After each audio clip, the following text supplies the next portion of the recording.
What is up, everybody? Back again with another Reddit Explains video. This is a topic that I actually have been finding really interesting, especially this summer transfer window, because it's been really showing itself. And the discussion is Newcastle proof that the Big Six still exists? And the guy says, Newcastle has been having a terrible transfer window and they've missed out on a lot of targets to Big Six clubs. Personally, I think they are, but I would like to know what other people think about it.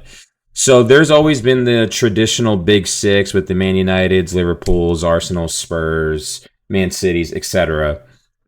But Newcastle have been finishing in the top four. I think 2 out of the last 3 years. They've kind of been always pushing on that door in the last 3 years.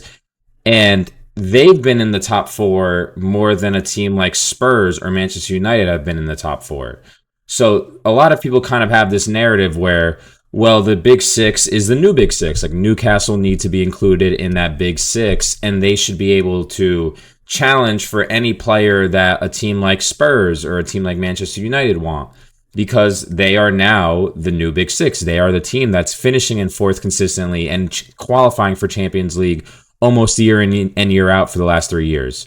But we've been seeing this summer transfer window that although they've been finishing top four, they don't have as much pull as a team that's consistently been in the Big Six for the last 20 or more years, where they're not able to get a Mohamed Kudus instead of him going to Spurs. They're not able to get him and sign him for the same fee that Spurs has a little bit more pull than it seems like Newcastle United. And, you know, Benjamin Sesko, it seems like he might be going there now, but there was talks where he denied Newcastle and he wanted only to go to Manchester United. They still have more pull. There's been a lot of transfer. The James Trafford, the goalkeeper, he's now going to Manchester City. He signed for Manchester City. That was one of their main goalkeeping targets. It's kind of showing itself that although they are, quote unquote, in the top six, they're actually in the top four. Are they part of that elite Big Six with that reputation that players want to go to? And it's kind of showing that although Manchester United can finish 16th and a Spurs can finish in outside of the top six every once in a while, they're still able to have more pull than a team that is currently in the Champions League. But I thought, especially this season, it would be different. I thought Newcastle United have now finished in the top four 2 out of the last 3 years. They now have a little bit more pull. They'll be able to get these players. These players will want to go to Newcastle over a team like Spurs, especially Spurs. I understand a player wanting to go to Manchester United. Manchester United is the biggest club in the world. But I assume they'd be able to get their transfer targets over Spurs. But it's seeming to not be that way, and it's actually getting really interesting. So let's get into some of the comments. The best comment out of this Reddit thread right now is a Newcastle United fan saying, "We are in a tricky spot. The window has been shit so far for sure, but the players who are good enough to improve us are also good enough to improve the Big Six," which is completely true because Newcastle, in theory, should be part of the Big Six now because they are consistently finishing top four. So the players that would improve a top four team would also improve Newcastle because they are top four.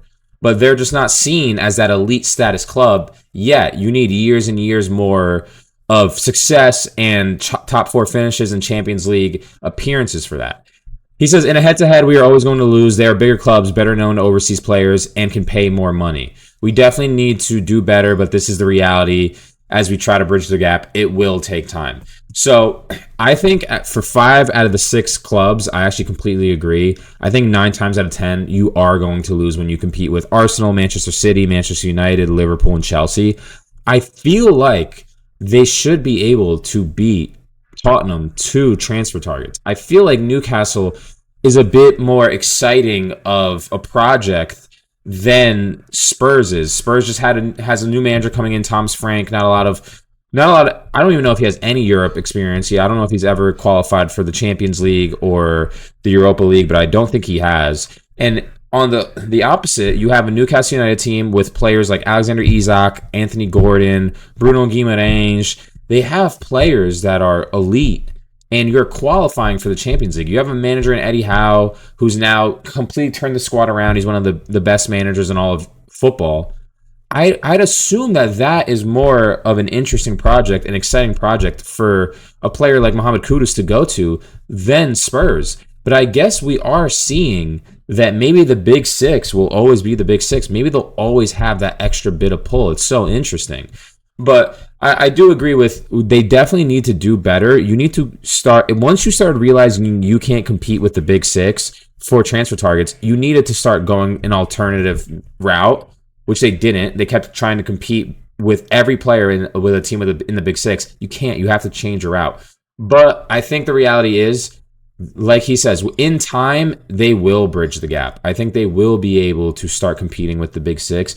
And I actually do like the thought of not fully giving up once a big six team walks in and tries to sign the same player, because if you just get 1 out of 10 players that you're in competition with the big six team to come, one of those players to come to you instead of going to Chelsea or Liverpool or whatever, that is already a way to bridge that gap. You can look back and say, hey, this player that Chelsea wanted, well, they chose me. They chose to go to Newcastle United.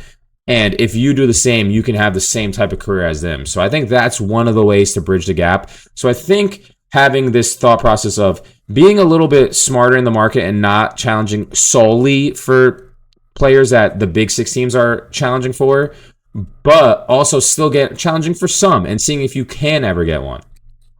Next comment says, no sporting director or CEO, that's why they can't get transfers done.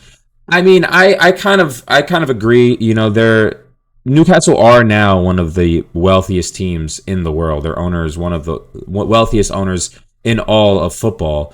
But you kind of do need the sporting director to be planning these transfer windows, to be lock and key with the manager, step and step, constantly talking about what they need and then making these decisions. You need your sporting director to be constantly reaching out to agents, creating relationships, just bidding, just putting in bids, having some sort of attention on players, constantly being approachable in the market, being in the market so they know, hey, the sporting director at Newcastle, he's always willing, if a player that is good becomes available, to step in and purchase that player. When you don't have someone with that experience, you just have this owner who has a lot of money but not a lot of experience in these roles, it does lead to some issues, and that's what we're seeing. You're kind of just challenging for the most mainstream targets. Oh, I want Sesko. I want Mohamed Kudus.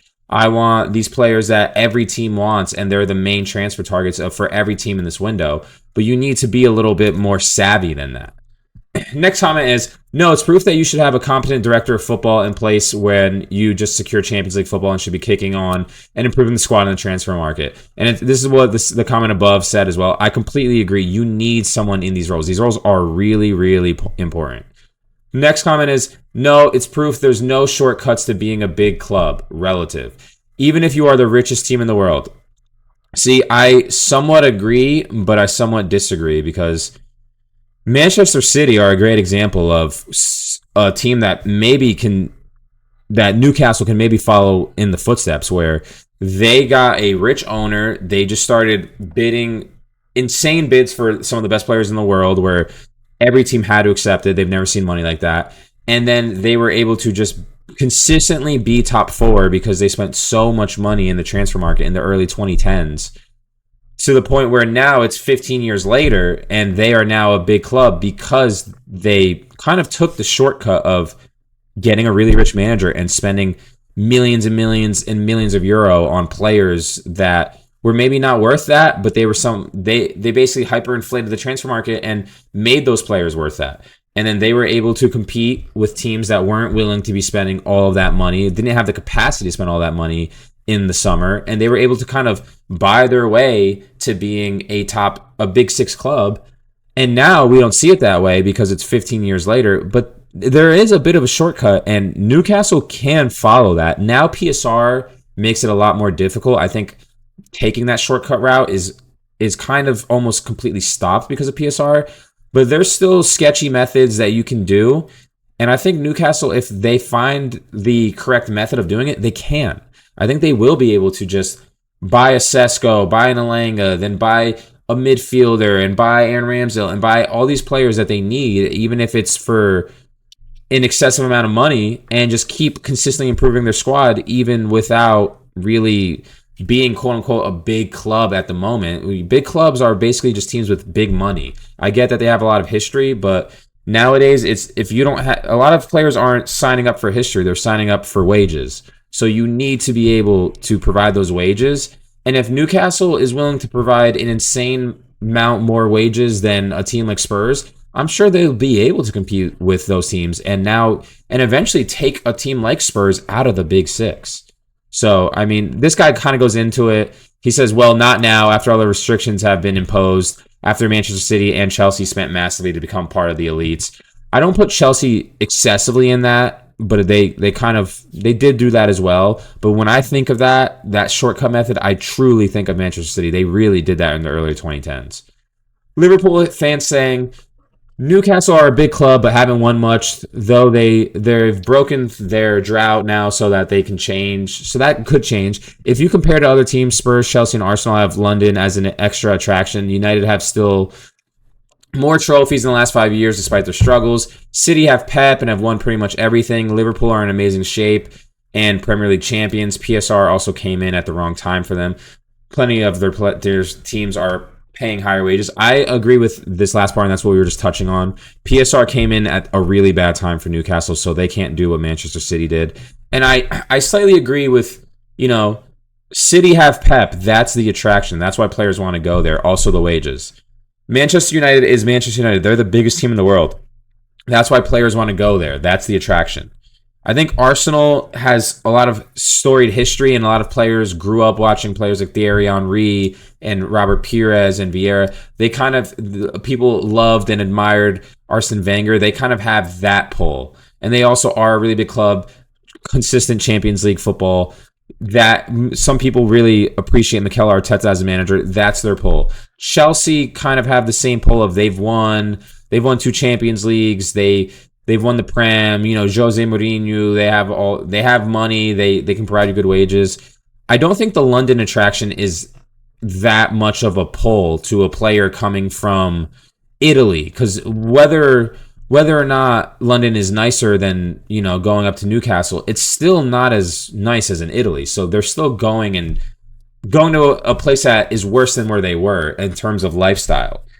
So I think Newcastle have to advertise themselves in a better way. They need to start pushing their manager more. They need to start saying Eddie Howe is one of the best young managers in all of European football, and he's creating this entire team that's now in the top 4 consistently, and they're going into Champions League games and they're winning. They need a big Champions League win. They need a win away against like a PSG. They need to really put themselves on the map for players that aren't fully aware of who Newcastle United are. A lot of these teams have these big wins that everyone kind of remembers. And that's why players that are young and from foreign nations are like, oh, I remember Arsenal beating Real Madrid 1-0. Oh, I remember Chelsea against Bayern Munich, the Didier Drogba header. You remember these things. If you don't have a City, if you don't have a Pep Guardiola at City pushing you to come here, you don't have that pull, one of the best managers in the world, you need something else. They need the PR on Eddie Howe. They need a big Champions League win, and I think it could turn it all around. So this is basically a discussion that I find really interesting. Can Newcastle break into the Big Six clubs? Can they compete with Big Six clubs for transfers? So let me know what you guys think in the comments down below. I think Newcastle can. I think they could bridge that gap in the next 4 years if they consistently finish top 4. So let me know what you guys think. Thank you.